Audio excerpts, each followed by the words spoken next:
Today, the card that I pulled is clearing clutter, renewing your life. I'm going to turn my camera around so you can see the card because I still haven't quite mastered how we're going to do this. I'm also looking at that lovely lawn person who is making a circle with his machine. So they're doing leaf blowing. And that's clearing clutter too, isn't it? So here's the card. Renewing your life. And he's throwing out a big box of clutter. And that's really a great message for the fall, isn't it?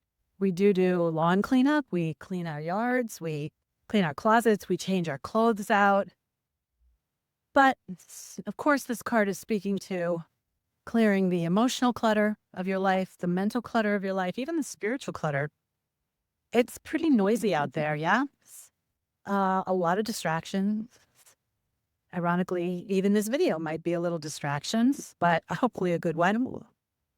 But the idea is kind of like cleaning our windows. I'm looking at this beautiful mansion again on the property where I have the privilege of working. And if we don't clean the windows in a regular kind of way, not necessarily daily, although some things do need daily cleaning, not even maybe weekly, but certainly once a season, if we don't clean those windows, it's just harder to see, right? It's harder to see. There's more accumulation.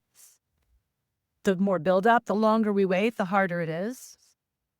And so kind of a regular spiritual self-cleaning, a spiritual clutter clearing, a psychological one, a mental one.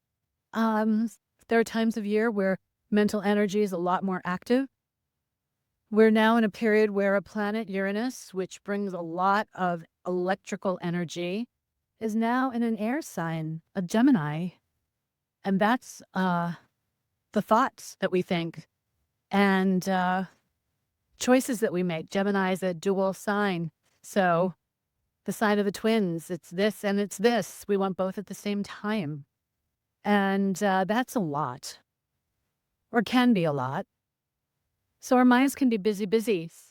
And if we take a look at that mental clutter, kind of like we got to get rid of the hockey sticks to make room for the snow skis.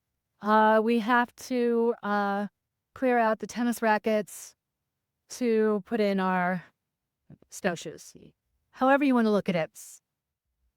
The idea that a good mental cleansing, emotional cleansing, spiritual cleansing, then frees us. It makes more room. And here's the thing, especially now with Uranus and Gemini, there's no telling what wants to come in. This is very early days for a lot of planetary movements. So we've just had the planet Pluto change signs, where it was in an Earth sign for the better part of 17 years, the influence, better part of 17 years. Now it has moved into an air sign and it's moved into Aquarius. So the air sign of all air signs, the visionary, the idea of guidance coming in like a thunderbolt.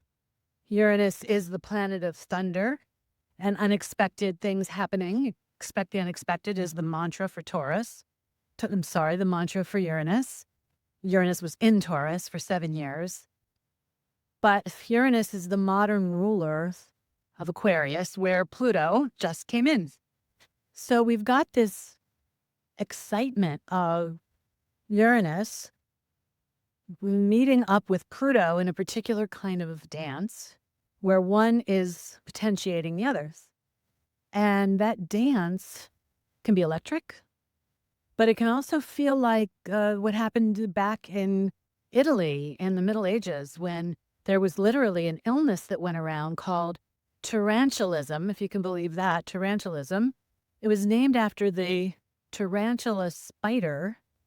There was a madness that was happening at that time, and people started imagining that there were these tarantula spiders everywhere, and they had to do a dance to kill the spiders. And from that, anyone who's Italian or knows Italian dance knows there's a dance called the tarantella. The tarantella, that's the tarantula dance. And that was the madness that came from the excitatory quality of the time. I haven't looked at the astrology, but it wouldn't surprise me if we had a lot of Uranian energy going on that might have stimulated and overstimulated that mental set. So when these planets are creating a tremendous amount of excitement, and then you add perhaps today, for example, the alignments of the planets, there's a lot of fire and air. And you add that, and it can be exciting, but it can also be combustive and it can be overstimulating. And if you have a tendency, like so many of us now, to be overstimulated anyway, it can be a little too much. And we may need to make some room. And so this idea of kind of clearing the clutter, again, I'm sorry if that's backwards, but I think you get it. Packing up those boxes.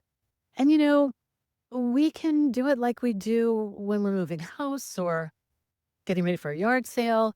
You don't have to make all the decisions all at once, right? You can decide, here's a box to keep. Here's a box to throw away. Here's a box to put in a storage component, storage container, whatever. I'm not quite ready. I don't need to be quite ready, but I just need to get it out of my space. So you might want to imagine that as like a file cabinet. And here's an idea that I haven't quite finished with yet, but I can't deal with it right now. I'm going to file it, put it in the file cabinet. You can do that. Or you can simply say, time for a real good cleansing. And I got to really clear my space. Now, a lot of different ways to do that metaphysically. You can clear your chakras. And that could be a whole other conversation. But real quickly, the chakras are these energy centers that we know we have in the body. There are anywhere from 7 of them to an infinite number, just kind of completely going down into the earth and up into the heavens. But in general, we have 7 or 8 chakras that we can be embodied with, and they need a good cleansing now and then. And there are ways to do that. You can cleanse them with crystals. You can cleanse them with just, energetic motion. And you can research that. You can look up chakra clearing, chakra cleansing. You could do it with music and sound, which is a lovely way to do it. So you can cleanse your chakras. Some people do it in the shower every day. I always love when I remember to do that. It's a reset. It's really lovely. So you can clear your chakras. You can regularly do smoke clearing, smoke cleansing. One of my colleagues just did a workshop on smoke cleansing. It was lovely. She talked about all the natural woodland things we can use, cypress, cedar, juniper, the things that are in our natural environment. And we can make smoke bundles, and we can include things like lavender for calming or rose for heart love and all these wonderful things. And we can make a smoke bundle and then regularly cleanse our space, cleanse ourselves. I have a nice little mini altar that I've made, and an altar is simply an arrangement of things that are meaningful to you. I have a little mini altar that I've just created in my office with the bundle that I made and a card that says self-cherishing, self-cherishing.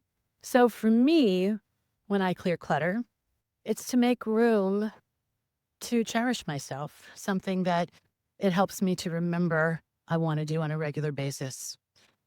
And so however this concept works for you, think about it. Think about the natural seasonal clearing and cleansing. And the universe will remind you how to do it, when to do it. If you live in the Northern Hemisphere, in a place that has 4 seasons, as I do, you will get cues from the greenery as the leaves change to fall or as new buds come on after winter. And you'll know what time it is. And you can use that as an opportunity to cleanse in many different ways. Anyway, until next time, Dr. Jan, signing off.